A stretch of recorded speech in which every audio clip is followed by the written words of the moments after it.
Hello student, आज का हमारा टॉपिक है न्यूक्लियोटाइड। तो प्रीवियस लेक्चर में हमने क्या क्या डिस्कस किया? Amino acids and lipids.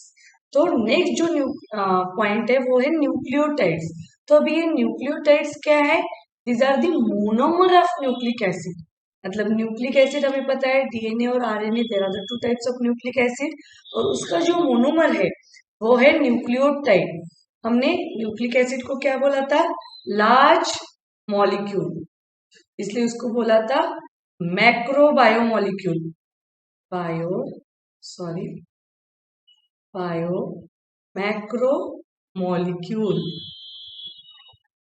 means it is a large molecule which is made up of the number of nucleotides. ये जो न्यूक्लिक एसिड से, न्यूक्लिक एसिड किससे बनते हैं? Number of nucleotides. जैसे कि प्रोटीन, प्रोटीन हमने बोला था किससे बनते हैं? Amino acid. Number of amino acid when are covalently linked to each other to form a large micromolecule. तो यहाँ पे ये जो न्यूक्लिक एसिड्स होते हैं, न्यूक्लिक एसिड किससे बनेंगे? इसका सिंगल सब यूनिट कौन सा है? न्यूक्लियोटाइड। सिंगल सब यूनिट क्या है?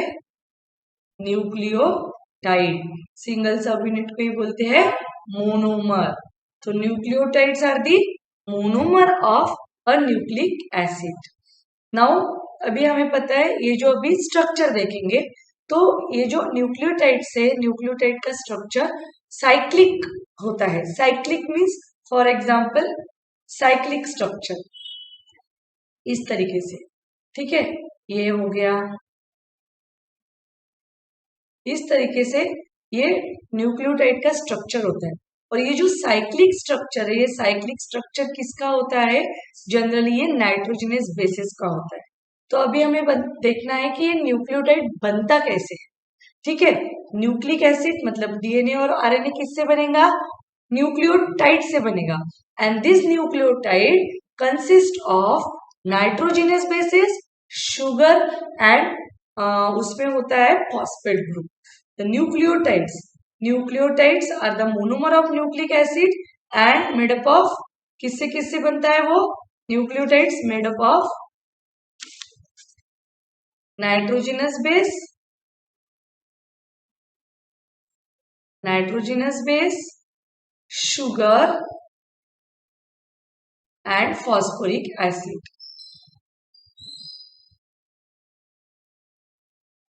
ठीक है? तो these are the component of a nucleotide. Nucleotide के वो कंपोनेंट है। न्यूक्लियोटाइड किससे बनेगा?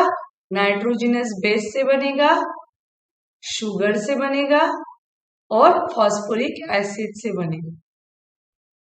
तो these are the component of nucleotides. तो ये जो भी साइक्लिक रिंग है, साइक्लिक रिंग स्ट्रक्चर बोलते हैं न्यूक्लियोटाइड्स को, किसकी वजह से? Due to the nitrogenous base. क्योंकि ये जो साइक्लिक रिंग का जो स्ट्रक्चर है वो किसका है? नाइट्रोजनस बेसिस का है। तो अभी वन बाय वन एक एक पॉइंट्स देखेंगे। तो सबसे पहले we will discuss the nitrogenous base. तो nitrogenous base there are is of two types. कितने टाइप के नाइट्रोजनस बेसिस है? दो टाइप के हैं। One is purine and second is the pyrimidine। तो purine it is a double ring structure. Purine क्या है? Double ring structure. और उसके एग्जाम्पल क्या है? Adenine and guanine.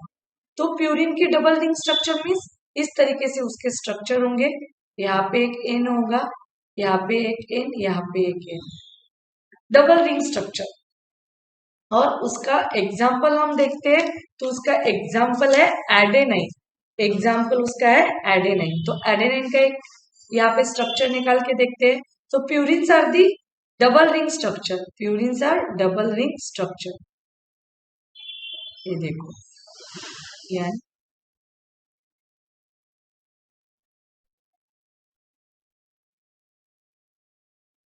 यहाँ पे एक एन, यहाँ पे NH2, यहाँ पे N, ठीक है?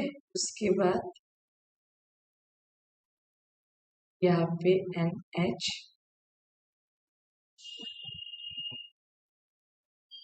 ये हो गया तुम्हारा एडेनाइन का स्ट्रक्चर। क्या हो गया? एडेनाइन। तो नाइट्रोजनस सबसे पहले तो न्यूक्लियोटाइड्स किससे बनते हैं? Nitrogenous bases, sugar and phosphoric acid. तो नाइट्रोजनस बेसिस में there are the two types of nitrogenous bases. One is purine having the double ring structure. दो रिंग है इसमें, देखो एक रिंग ये और एक दूसरी रिंग, दो रिंग, डबल रिंग स्ट्रक्चर।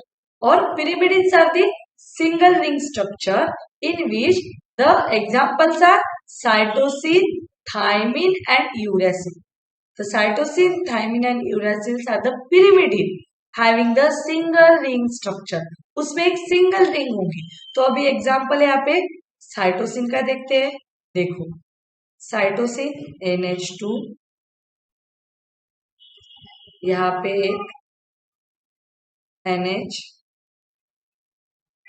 यहाँ पे N डबल बॉन्ड O, यहाँ पे N, ठीक है, ये N है, ये H है, और यहाँ पे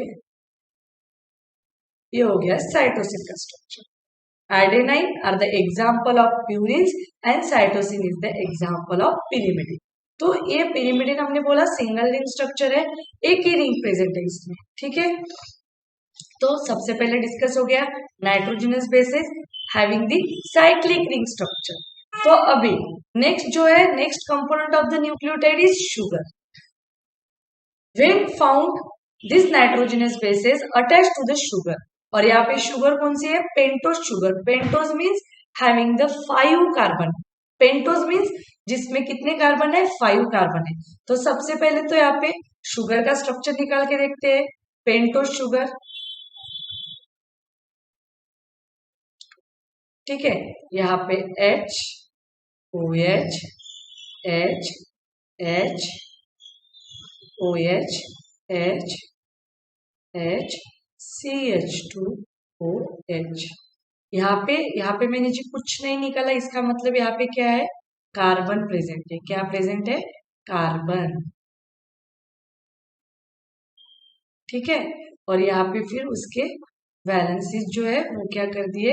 सेट फुलफिल कर दिए। OH, H, यहाँ पे OH, यहाँ पे OH, यहाँ पे H और यहाँ पे CH2OH। तो अभी ये कार्बन कौन सा है? फर्स्ट, सेकंड, थर्ड, फोर्थ और this one is 5th carbon. तो ये अभी pentose sugar means having the 5 carbon. तो 5 कार्बन 1 2 3 4 5। तो अभी नाइट्रोजनस बेसिस क्या होते हैं? ये जो फर्स्ट कार्बन है, फर्स्ट कार्बन पे क्या अटैच होगा? Nitrogenous base. तो nitrogenous base attach to the first carbon of the sugar, they are called as nucleosides. When the nitrogenous bases attach to the first carbon of the sugar, तो उसको बोलेंगे nucleoside. तो nucleoside consist of क्या क्या है? Nucleoside में nitrogen base, nitrogenous base plus sugar molecule. Nitrogenous base plus sugar is equal to nucleoside. तो अभी हमें पता है नाइट्रोजनस बेसिस कितने टाइप्स के? 5 डिफरेंट टाइप्स के। 5 different types of the nitrogenous basis. कौन से नाइट्रोजनस बेसिस है? प्यूरिन के एडेनाइन, गुआनिन, और पिरिमिडिन के साइटोसिन, थायमिन और यूरेसिल। तो 5 डिफरेंट टाइप्स के नाइट्रोजनस बेसिस है। तो नाइट्रोजनस बेसिस के बेसिस पे कितने टाइप्स के न्यूक्लियोसाइड्स बनेंगे? There are the 5 different types of nucleosides. If adenine is attached, if here adenine is attached, adenine nitrogenous basis is attached to the first carbon of the sugar, then the nucleoside is known as adenosine. Nucleotide is known as adenosine. If the guanine is attached, if guanine is attached at the first carbon of the sugar, that nucleoside is known as guanosine. If thymine is attached at the first carbon of the sugar, that nucleoside is known as thymidine. If uracil is attached at the first carbon of the sugar molecule, that nucleoside is known as uridine. If cytosine is attached at the first carbon of the sugar, that nucleoside is known as cytidine. समझ में आ रहा है?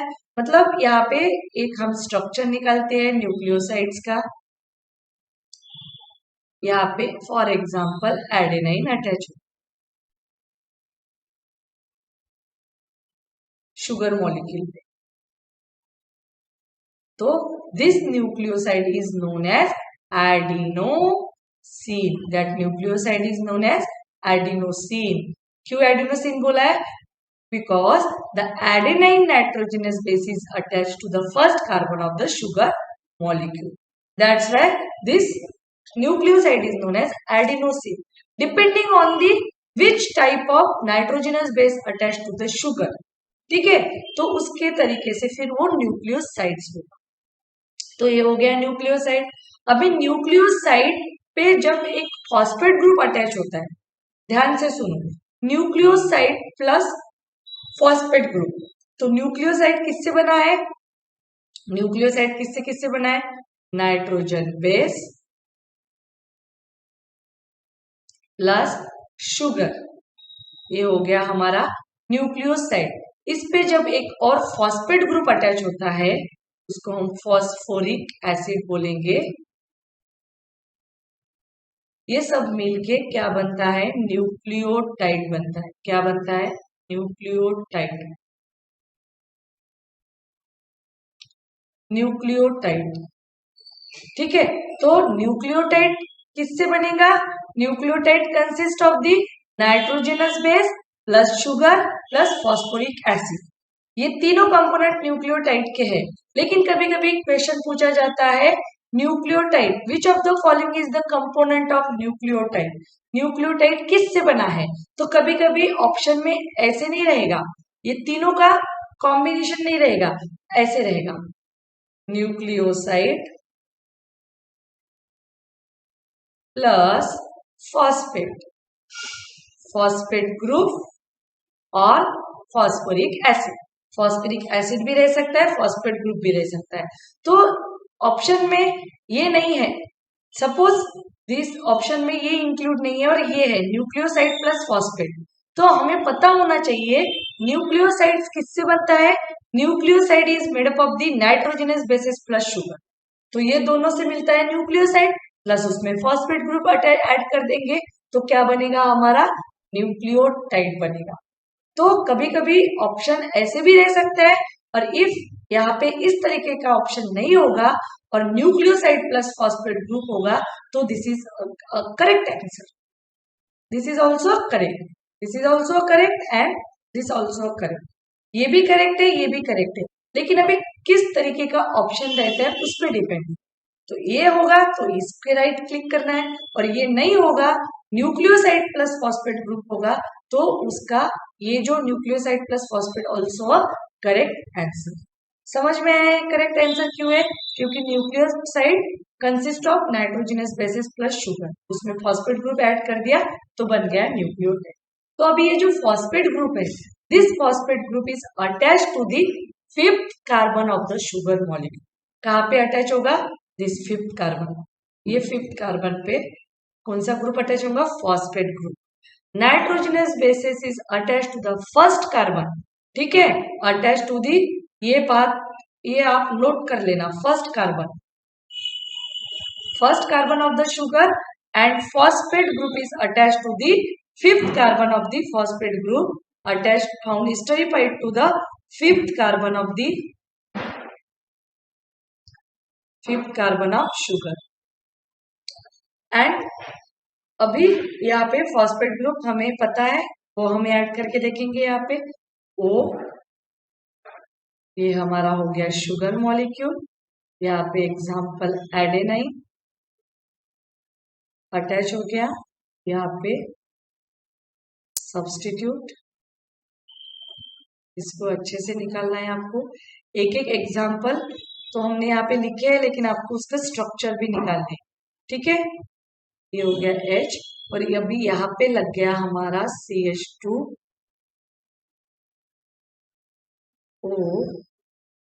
एक second, यहाँ पे हम लिखते हैं, यहाँ पे अभी फॉस्फेट ग्रुप अटैच हो गया, एक्चुअली फॉस्फोरिक एसिड का जो स्ट्रक्चर होता है वो होता है P double bond O OH OH, यहाँ पे OH, मतलब ये होगा P O4 H3 PO4 1 2 3 PO4। This is a phosphate group और फॉस्फोरिक एसिड। तो ये स्ट्रक्चर यहाँ पे फिफ्थ कार्बन ऑफ शुगर पे अटैच होगा। If phosphate is attach to the fifth carbon of the sugar molecule, that nucleotide is known as adenylic acid. इसको क्या बोलेंगे? Adenylic acid. If in case of the यहाँ पे adenine की जगह guanine nitrogenous base attach होगा तो उसको क्या कहेंगे? Guanylic acid. If thymine is attach at the first carbon of the sugar, that nucleotide is known as thymidylic acid. Uridylic acid किसको बोलेंगे? जब uracil is attach at the first carbon of the sugar. तो जो nucleotide क्या बोल सकते हैं, जो नाइट्रोजनस बेस से अटैच होगा शुगर मॉलिक्यूल के फर्स्ट कार्बन पे, तो उस तरीके का वो हमारा न्यूक्लियोटाइड बनेगा।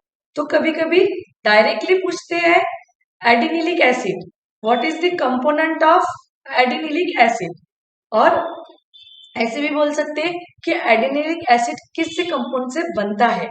Which of the following is the component of adenylic acid. तो अभी एडिनिलिक एसिड बोलेंगे तो नीचे ऑप्शंस रहेंगे, तो हमें पता होना चाहिए नाइट्रोजनस बेस यहाँ पे कौन सा होगा?